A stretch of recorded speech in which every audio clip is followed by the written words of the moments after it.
আসসালামু আলাইকুম। আবারও আপনাদের মাঝে ব্যায়াম নিয়ে হাজির হয়ে গেলাম। এখন যে ব্যায়ামটা দেখাবো, এটি হচ্ছে আপনার ডিপ্রেশন কমে যাবে, খুব তাড়াতাড়ি ঘুম আসতে সাহায্য করবে।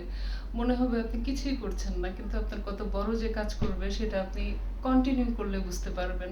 আসেন তাহলে দেখে নিই, ছোটবেলায় বাচ্চারা যেরকম ঝুলে ঝুলে ঘুমাইতো, ঠিক সেই কাজটি করবেন।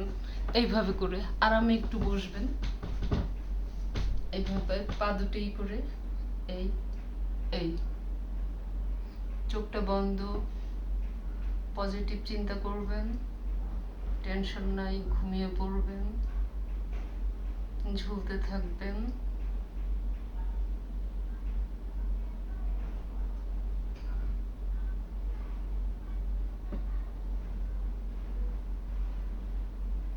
চার থেকে 5 মিনিট এইভাবে করে ঠিক শুয়ে পড়বেন। দেখবেন কন্টিনিউ করার পরে ঠিক 5 থেকে 7 দিনের মধ্যে আপনার খুব সহজেই ঘুম এসে যাবে, আর ডিপ্রেশনও অনেক কমে যাবে। ভালো লাগলে শেয়ার করবেন, চ্যানেলটি সাবস্ক্রাইব করবেন। ভালো থাকবেন, আল্লাহ হাফেজ।